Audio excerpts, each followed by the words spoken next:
This is a phenomenon. Caitlin Clark is a phenomenon. And if I said to any of these people who think Caitlin Clark is not the Rookie of the Year, I'd say, who would you want to start your franchise with? Now, I'm not going to put Asia Wilson in there. I'm just saying between these two. Angel Reese is a wonderful player, but she does not compare to what and who Caitlin Clark is. Let's break down Caitlin Clark's performance.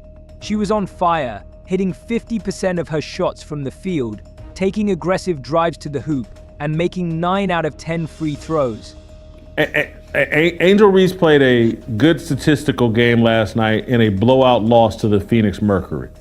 And Angel Reese is actually paying the cost at this moment from attaching her brand to Caitlin Clark's brand.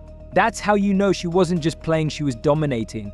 Clark wasn't holding back, and her confidence was undeniable. Every move she made seemed calculated and precise, as if she was already 5 steps ahead of everyone else on the court.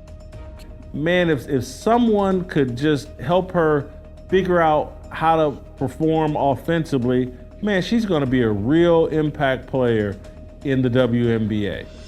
Instead, because she compares herself to Caitlin Clark, actually we're sitting there going like, man, this woman can barely shoot a layup. But here's where things get really interesting. After the game, Clark said something that sent shockwaves through the league. What could she have possibly said that was such a big deal? And what does this mean for Diana Taurasi and the rest of the WNBA? The answers might surprise you.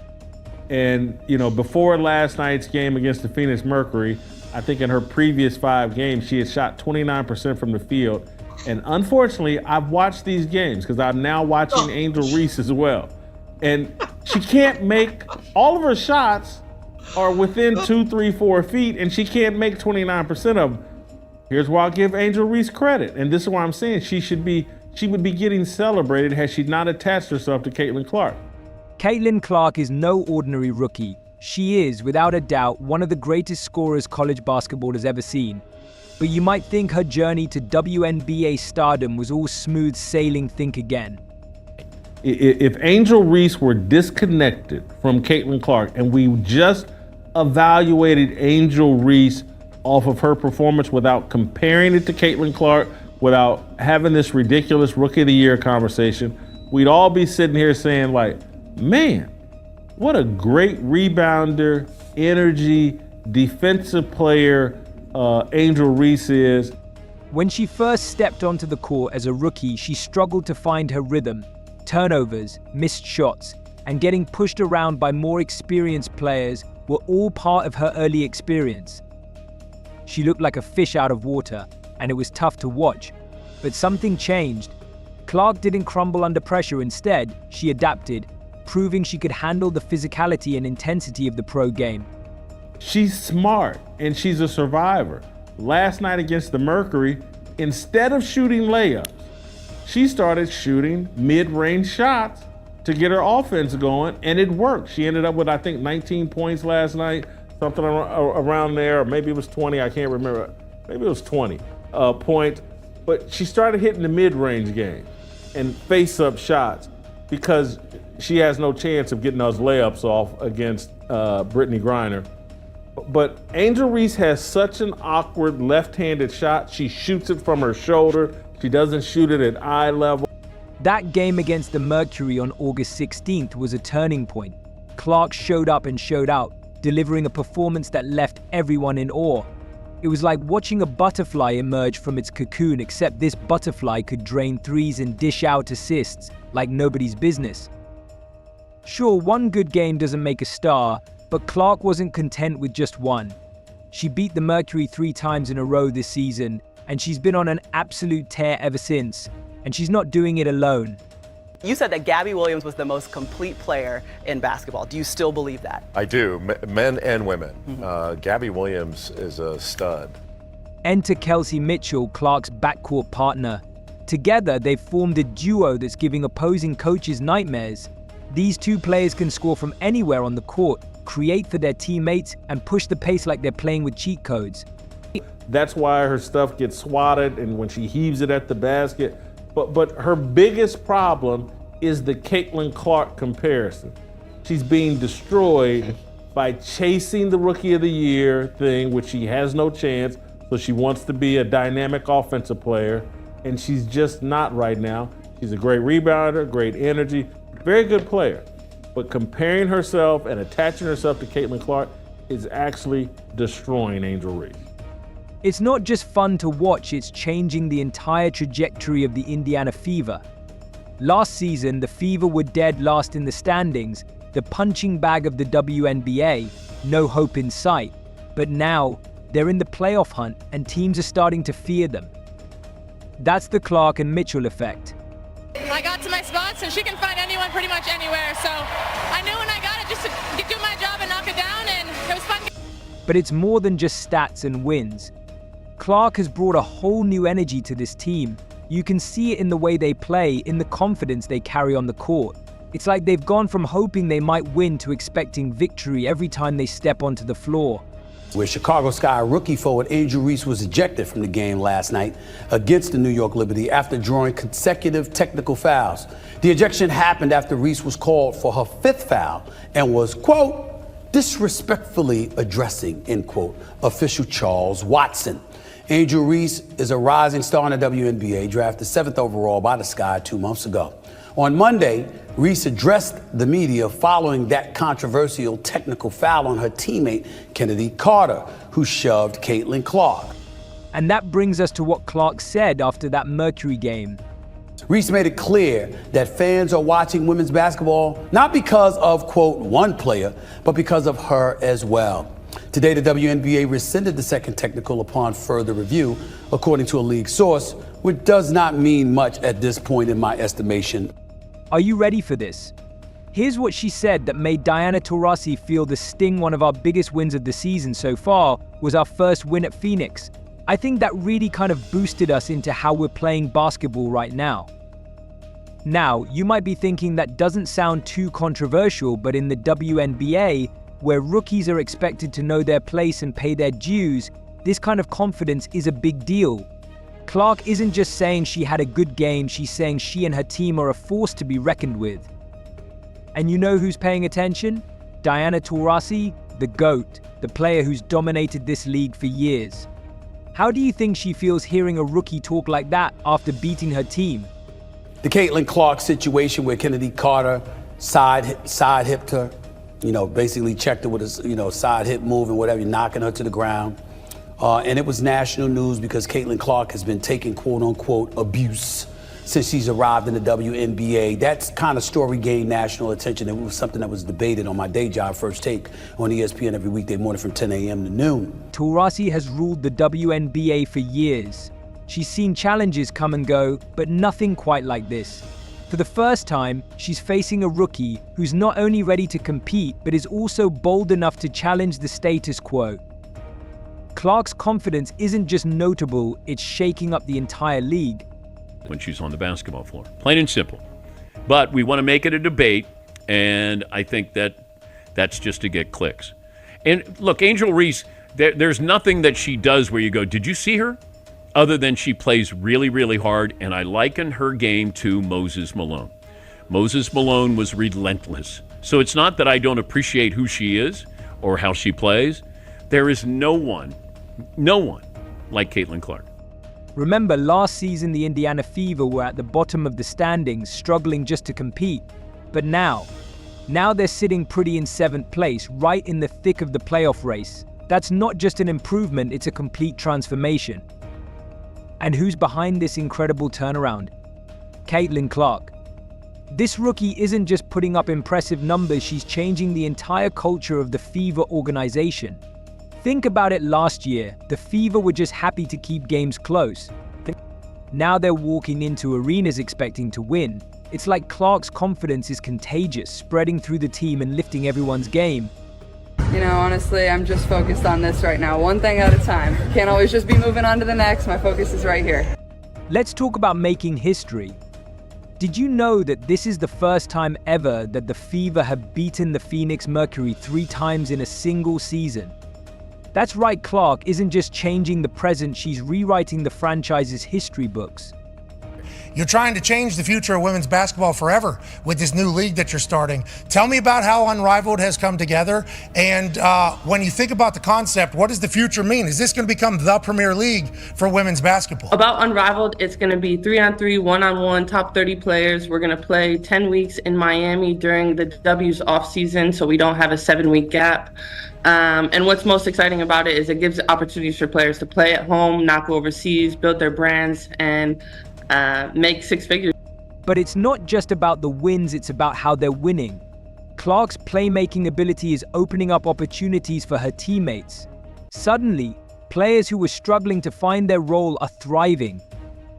It's like Clark has unlocked the potential of the entire team. She didn't take her 5th year at Iowa. She wants to, try her game at the next level against the best players in the league. I don't really think it's a serious consideration for her to play there, but in the Big Three. But obviously, this gives a different kind of leverage. And here's where things get even more interesting. Clark isn't just changing the Fever's fortune, she's shaking up the entire power structure of the WNBA. Teams that used to circle their games against Indiana as easy wins are now circling them for a different reason, because they're scared. And again, we cannot understate the timing of this with the media rights deal being up next year, how she has completely driven eyeballs to the women's game this year, not only for Iowa games, but we've seen it across the women's college landscape. She is vitally important in a way that no other player in the women's game has ever been. Think about what this means for the league. For years, the same handful of teams have dominated the playoffs, but now there's a new contender in town, and they're not playing by the old rules.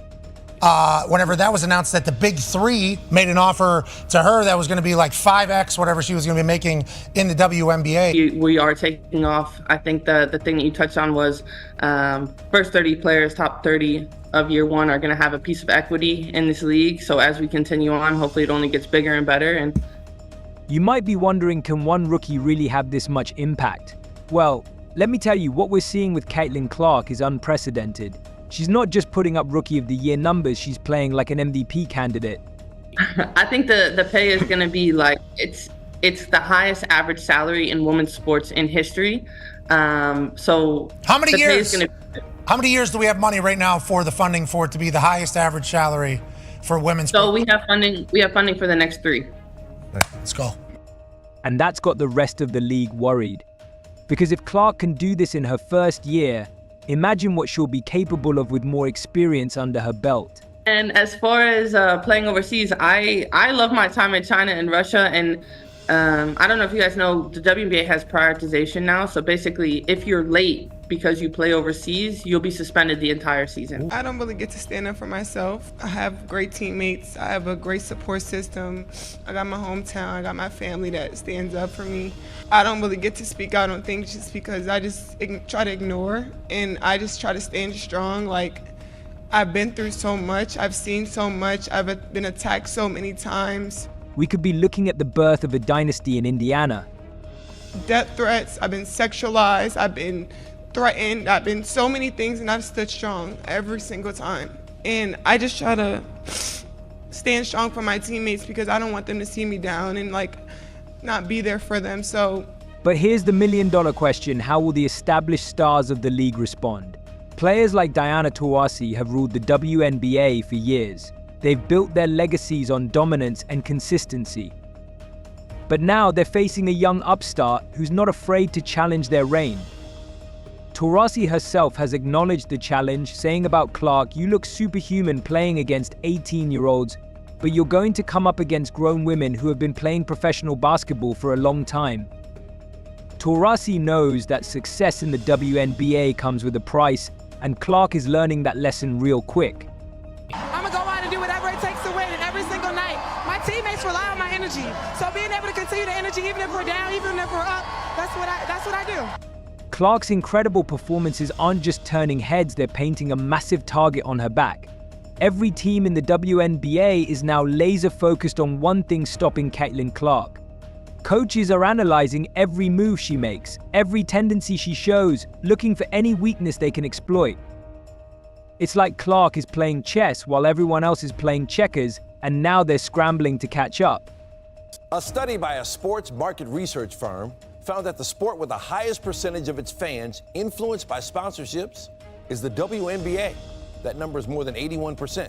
The study by SBRnet also found that among major sports, the WNBA has the highest percentage of social media users among its fans, and that social media is where they go to connect with leagues, teams, and players. All of it underscores the tremendous growth potential for the WNBA, and why a player like Angel Reese is perfect for this moment.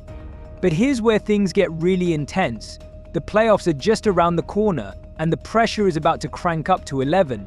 We've seen Clark dominate in the regular season, but the playoffs, that's a whole different beast. The intensity, the scrutiny, the do-or-die atmosphere, it's enough to make even seasoned veterans crack. So the million-dollar question is, how will Caitlin Clark handle it? Can she keep up this insane level of play when every possession could mean the difference between advancing and going home? Let's not forget Clark isn't just playing for herself anymore. She's got an entire team, an entire franchise riding on her shoulders. The Fever have gone from bottom feeders to playoff contenders, and a lot of that is thanks to Clark. But can she carry that weight when the stakes are at their highest? That's the true test. Yeah, work to do. I mean, that's with any team when you start out your season. And you just want to see how well you can come together, gel together, and find that chemistry. And we're getting there. We're getting better with understanding what our offense is, what our defense is, what the identities are. Angel Reese's consistency has been a big part of the team's identity. The star rookie and recently named All-Star recorded her 13th straight double-double against the Storm, breaking the previous record set by hometown legend Candace Parker for most consecutive double-doubles in league history. This is where Coach Christy Sides comes in. She's got a tricky balancing act on her hands. On one side, you've got this phenomenal talent in Clark who can take over games single-handedly. On the other, you've got a team that needs to evolve and grow alongside her. Sides needs to figure out how to maximize Clark's abilities without the team becoming too dependent on her. If the Fever want to make a deep playoff run, they can't just be the Caitlin Clark show, they need to be a well-oiled machine. And that's where the real challenge lies. Clark has the talent, no doubt. But does she have the resilience, the mental toughness to carry her team through the gauntlet of the playoffs? Can she continue to perform at this level under the immense pressure that's coming her way? These are the questions that everyone in the WNBA is asking right now. But here's the thing, Clark isn't just trying to have a good rookie season or help her team make the playoffs. No, what we're seeing here is something much bigger. Caitlin Clark is redefining what's possible for a rookie in this league. I see you put your arm around Kennedy Carter late in the game. I see that leadership. You've done it for years. What is the message you're telling her? Because she was terrific today. Hey, me and Kennedy, we have a different kind of relationship. We've been through a lot of the same things. A lot of people have misconceptions about us.